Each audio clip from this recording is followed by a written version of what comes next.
வணக்கம் மக்களே. இந்த வீடியோல நம்ம என்ன செய்தி பார்க்க போறோம்னா, விஜய் டிவியில காமெடி நிகழ்ச்சியின் மூலம் மக்கள் மத்தியில் மிக பிரபலமானவர் தான் மதுரை முத்து. அவர் பார்த்தீங்கன்னா இப்போது ஒரு வீடியோ ஒன்றை வெளியிட்டு ரசிகர்களுக்கு அதிர்ச்சியை கொடுத்திருக்கிறாரு. வாங்க அந்த வீடியோல மதுரை முத்து அவர்கள் என்ன பேசியிருக்காருன்னு இந்த வீடியோல முழுமையாக பார்த்து தெரிஞ்சுக்கலாம். அதுக்கு முன்னாடி நம்ம சேனலை முதன்முறையாக பாக்குறீங்கன்னா சப்ஸ்கிரைப் பண்ணாதவங்க எல்லாம் சப்ஸ்கிரைப் பண்ணிக்கோங்க. பெல் பட்டன் சிம்பல் அமைக்கி நம்ம சேனலோட நோட்டிபிகேஷனை எனபிள் பண்ணிக்கோங்க. நாங்க போடுற வீடியோ பார்த்தீங்கன்னா உங்களுக்கு உடனுக்குடனே வந்து சேரும். துடிதுடிக்க போன உயிர், முதுகெல்லாம் கொப்பளம், ஏமாற்றி தப்பிச்சு ஓடி வந்துட்டான். மதுரை முத்து பார்த்தீங்கன்னா எமோஷனலாக பேட்டி கொடுத்திருக்கிறாரு. சின்னத்திரை நிகழ்ச்சியில் காமெடி டயலாக் மூலம் பிரபலமடைந்த மதுரை முத்து தன்னுடைய வாழ்க்கையில் நடந்த சோகமான தருணங்கள் குறித்து பேட்டி ஒன்றில் பேசியிருக்கிறாரு. அந்த வீடியோ சோசியல் மீடியாவில் வைரல் ஆயிட்டு வருது. வாழ்வில் எந்த நிலையில் இருந்தாலும் தனது திறமையை வெளிப்படுத்தினாலும் எப்படியாவது வாழ்க்கையில் சாதித்து முன்னுக்கு வரலாம் என்பதற்கு பல பேரை உதாரணமாக சொல்லலாம். அந்த வரிசையில் பலருக்கும் பரிச்சயமான மதுரை முத்துவின் இருக்கிறார். நகைச்சுவை பேச்சாளர் இருக்கும் மதுரை முத்துக்கு மக்கள் மத்தியில் பிரபலமான ஒருவராக இப்போது வரைக்கும் திகழ்ந்து வருகிறார்.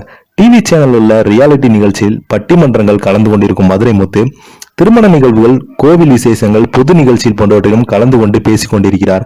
அதை தவிர பள்ளி, கல்லூரி நிகழ்ச்சியும் பொது நிகழ்ச்சியும் சிறப்பு விருந்தினராக மதுரை முத்து கலந்து கொள்ளும் நிலையில் சமூக வலைதளங்களில் ரொம்பவே ஆக்டிவாக இருக்கிறார். இவர் மேடைகளில் 1 மணி நேரம் பேசினார் என்றால் அதில் எப்படியும் 25 முதல் 30 முறையாவது பார்வையாளர்கள் தன்னுடைய காமெடியால் சிரித்து வைத்து விடுவார். பலரும் பேசும் மொக்கை காமெடியில் கூட மதுரை முத்து தான் அடையாளமாக இருக்கிறார். அதனாலேயோ மதுரை முத்து ரசிகர் நாளுக்கு நாள் அதிகரித்துக் கொண்டே வருகிறார். மதுரை முத்து வெளியே சிரித்தபடி பலருடைய மனதை மகிழ்ச்சியாக மாற்றிக் கொண்டிருந்தாலும் அவருடைய மனதிற்குள் பெரிய வருத்தம், வேதனைகளும் மறைந்திருப்பதாக பேட்டி ஒன்றில் பேசியிருக்கிறாரு. அதுல மதுரை முத்து பேசுகையில், என்னுடைய முதல் மனைவி இறந்து போனதால் என்னால் ஏற்றுக்கொள்ளவே முடியல. நாங்க காதலித்து தான் திருமணம் செய்து கொண்டோம். திருமணத்துக்கு பிறகு மகிழ்ச்சியாக வாழ்க்கை சென்று கொண்டிருந்தது. அந்த நேரத்தை தான் நான் வெளிநாட்டுல ஒரு ஈவெண்ட் கலந்து கொண்டு போயிருந்தேன். அப்போது என்னுடைய மனைவி ஊருக்கு போய் கொண்டிருக்கும் போது கார் விபத்துல ரொம்பவே மரணம் அடைந்து போயிட்டாங்க. இந்த தகவல் எனக்கு தெரிய வந்ததும் என்னால் உடனடியாக அங்கிருந்து வர முடியாம இருந்தது. என்னை கூட்டிட்டு போனவருக்கு லட்சக்கணக்காக நஷ்டம். அப்போது எனக்கு அம்மை போட்டிருந்தது. முதுகெல்லாம் கொப்பளமாக இருந்தது. நல்ல வேளையாக முகத்தில் இல்லை, எனக்கு அம்மை போட்டு இருக்கிறது என்று சொன்னால் விமானத்தில் டிக்கெட் கிடைக்காது என்று அதை மறைத்துதான் நான் விமானத்தில் டிக்கெட் எடுத்து வந்தேன். 24 மணி நேரம் விமானத்தில் பயணம் செய்தேன். அந்த நேரத்தில் வீட்டில் என்ன நடந்தது, என்ன நடந்து கொண்டிருக்கிறது எதுவுமே தெரியாமல் விமானத்தில் தவித்துக் கொண்டே இருந்தேன். அந்த மாதிரி வேதனையாக தவித்துக் கொண்டிருந்த போது நிமிடங்கள் யாருக்கும் வரக்கூடாது. இங்க வந்து என்னுடைய மனைவியின் உடலை பார்த்தபோது வேதனையாக இருந்தபோது என்னுடைய குழந்தையின் நிலைதான் எனக்கு ரொம்ப பயமாக இருந்தது. எப்படி நான் இதிலிருந்து மீண்டு வரப் போகிறேன் என்ற ஒரு பயத்தில் தான் இருந்தேன்.